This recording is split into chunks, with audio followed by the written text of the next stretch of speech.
Hey guys, Azralynn here with a quick review of Perception. Perception is an atmospheric horror adventure game where you play as a blind woman. Even though you can't see, you have extremely heightened senses that allow you to see using echolocation. You set off alone to investigate an abandoned mansion that you saw in your dreams.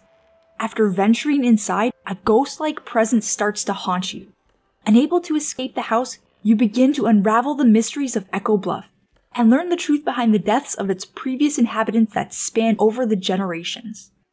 I thought the way that the mysteries and the stories unfold was interesting, although there are some massive plot holes and some other small things that make no sense.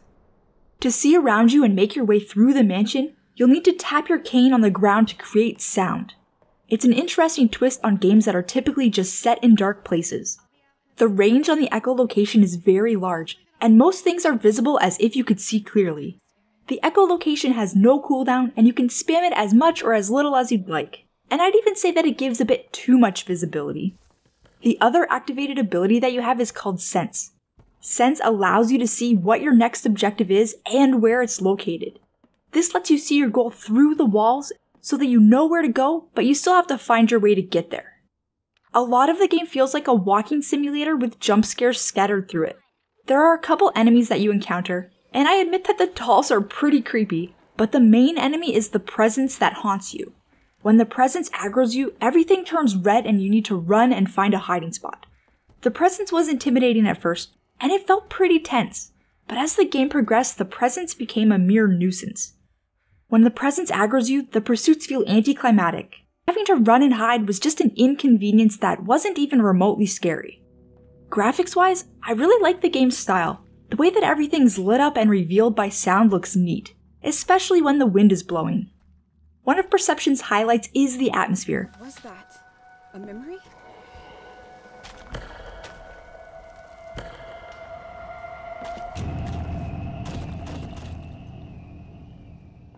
The music and ambience are very effective at creating an immersive atmosphere that feels very eerie and tense at first.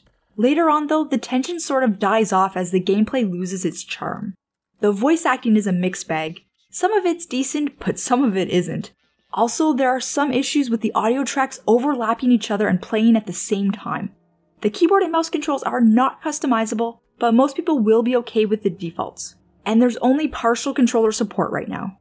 The game took me a bit over 3 hours to finish, and that was with me getting stuck for roughly 15 minutes after I died once. The place that the game spawned me at after dying was really far back from where I was, so I got lost trying to get back.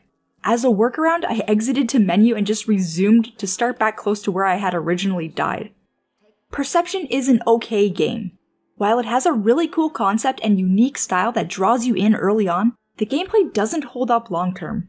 The horror elements fall flat quickly, and aside from the jump scares here and there, a lot of the gameplay feels more like a walking simulator.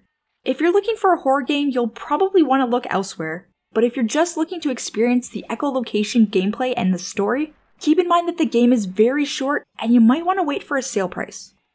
If you want to check out my full playthrough of Perception, I'll post a link in the description below. I hope my review has helped you. If you enjoyed it, please like, subscribe, and post your feedback in the comments below. Thanks everyone, and have a wonderful day.